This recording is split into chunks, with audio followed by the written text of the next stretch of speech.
Hey, thanks for joining and watching this episode on the true cost of cruising. When we started this effort, we started looking in 2021, which was the year prior to taking ownership and possession of Wild One. Then we compared it to 2022 to 2024. We also looked at the month-to-month variations to see if we could differentiate between when we're cruising and when we're not cruising. And we've broken these costs down into categories so that perhaps you can determine what your budget might be should you decide to live this cruising lifestyle. So I'm sitting out here in Garrison Bight Mooring Field in Key West, and we've been out here now for a couple weeks, and we've been in Key West now for about 3 weeks now, and I can tell you, I'm loving this lifestyle, and I'm sure you are interested in it as well, or otherwise you wouldn't be watching this video. Taking a look at our numbers, we were really shocked to find out that we're spending just as much money now as we did when we were living in San Jose, living in our 3,500 square foot house. How could that possibly be? I guess you're gonna have to wait and see. But anyway, before we unpack all this, if you end up liking this video and want to support this channel, please be sure to hit the like, subscribe, and alert bells before you go. After 30 years of working as an electrical engineer and 18 of the last 30 years I've been working for Apple, I finally decided it was time to do something new.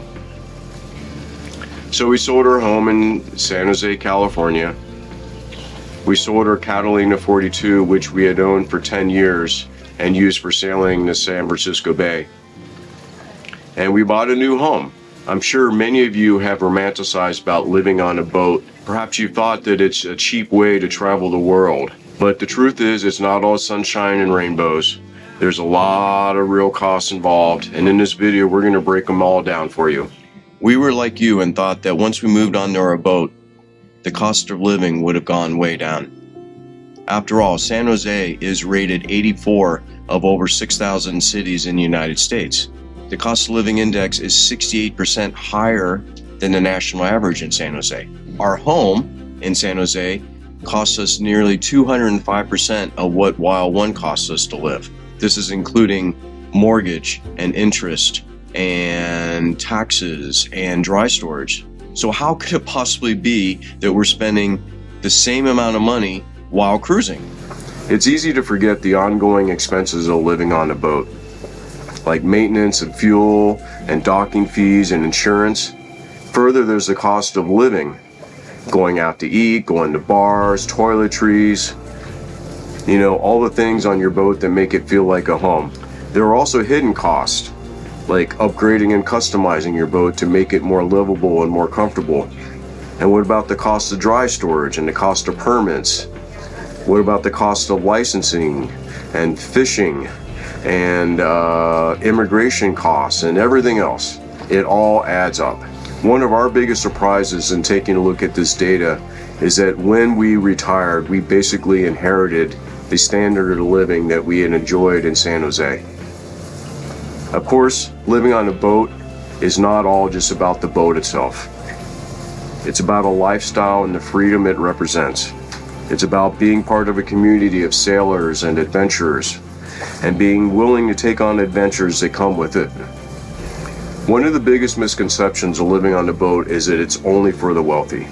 But the truth is, there are many affordable options out there, and if you're in the right mindset and planning, and living on a boat can be a reality for anyone. In fact, we'll show you how you can take our budget and scale it to your expectations.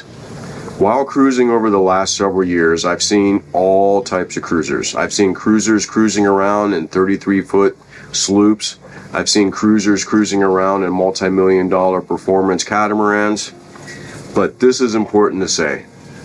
We're all enjoying the same anchorages, we're all enjoying the same beaches, and we're all enjoying the same multi-million-dollar views when we wake up in the morning. So what are the real costs of living on the boat? Let's dive into our particular lifestyle choices and what they cost us. Before we jump into the numbers, there's a few details that are important to state. First and foremost, we are part-time cruisers. We only cruise in non-hurricane months. There's a lot of reasons for this. One of which is hurricane season. The other of which is It's a choice that we've made at our time of life that we are in right now. All that said, we've come across a number of challenges while living on a boat, which only get much more challenging and exacerbated once you live on a boat full time. I think in the future we're going to probably do a video on these, so I'm not going to share them now, but suffice it to say, they are a real challenge. I think it's also important to state that we still own a small house in Florida that we use as our home when we're not on our boat. The ownership of that house costs maintenance fees, utilities, landscaping, and of course we spend money on the house to make it more comfortable for us, upgrading kitchens and bathrooms and adding on additions. All of those expenses would not exist if we did not own that house. It's important to state that even though we downsized in San Jose, we didn't sell all of our things.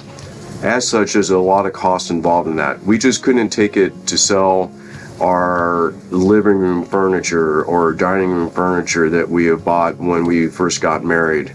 At some point, we may choose to or be forced to cruise less or not at all. And so as such, we've decided to keep a lot of our belongings. We sold a lot of them when we sold our house, but we still kept a lot of our important furniture, our important items that just could not be replaced. As a result, we spend nearly $1,000 a month to keep those items in storage. Before I get into the costs of owning a boat, it's important to level set on exactly what our boat is. Bigger boats are more expensive to maintain and run. Catamarans are more expensive than sloops. We have an excellent video as to whether to buy new versus old, and I'll leave the link below in case you're interested.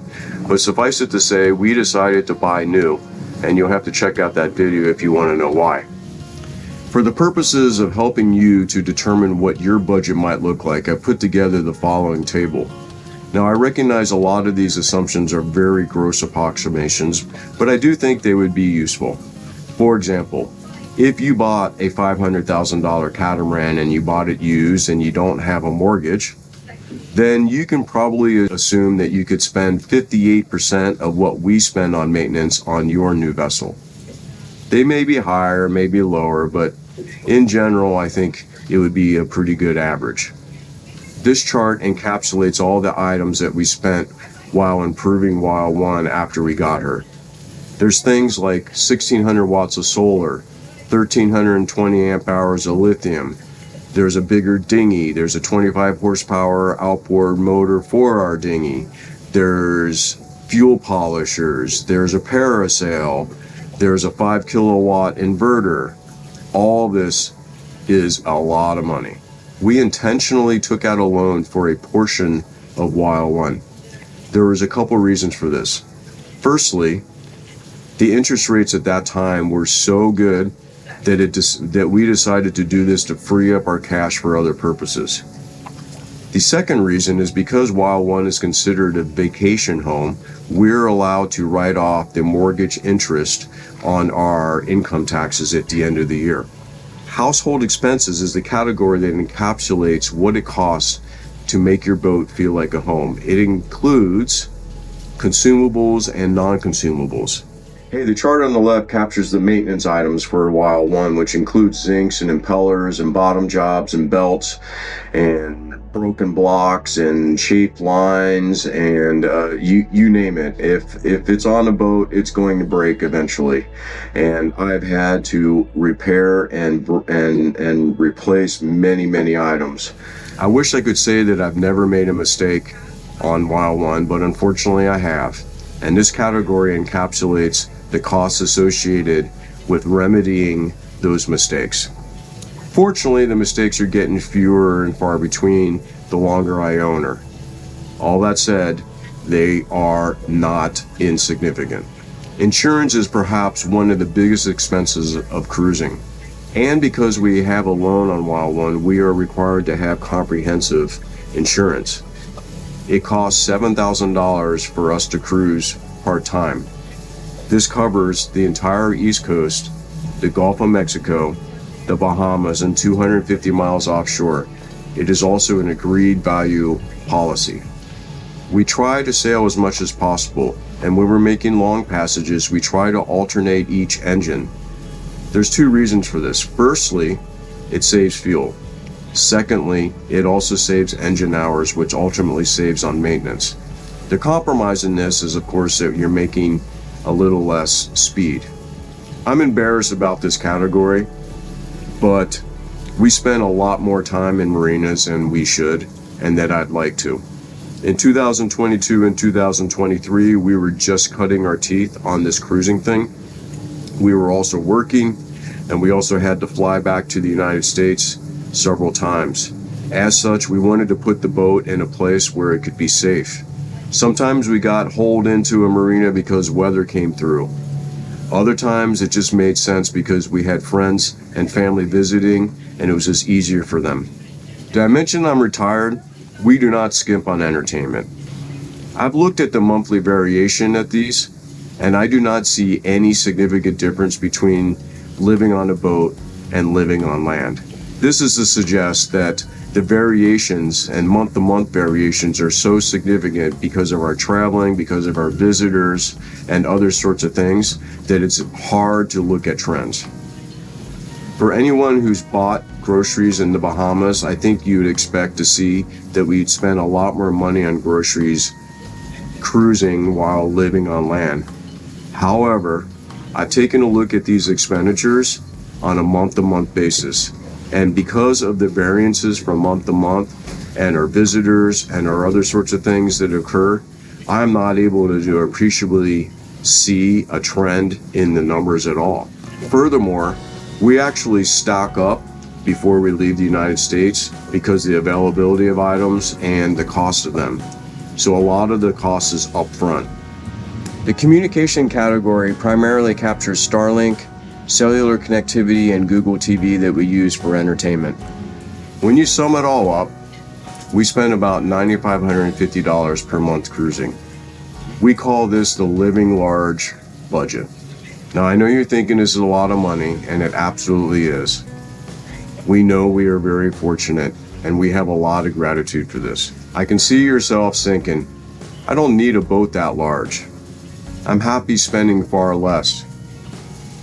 Let's see what that might look like for you. Here's our estimate after downsizing and purchasing a used vessel. Here too, we also dramatically cut back entertainment and eating out and bars. These compromises do not look so dramatic to me and even could be more similar to your standard of living. That said, I could even imagine more savings. So adding it all up, I get to about $2,800 for a more modest budget. And I call this budget the kicking back on sunny beaches budget. Since I first started this video about 2 weeks ago in Garrison Bight mooring field in Key West, I'm now sitting off a Compass Key waiting out a weather event. This lifestyle is a total blast, and if you ever wondered about whether or not you want to do this and you are really considering taking the leap, I can tell you I've absolutely enjoyed every part of it. Hopefully after watching this video I've given you some food for thought and you're not completely discouraged. I think the range of $3,000 to $10,000, while a pretty large range, most people could imagine fitting within a budget in that range. So if you're still unsure about whether or not to take the leap, the only thing I can tell you is that I haven't regretted 1 minute of it, and I've loved every bit of it. So if you've enjoyed this video and you want to support this channel, please hit the like, subscribe, and alert bells before you go. And I'd really appreciate it, and hope to see you out in the water.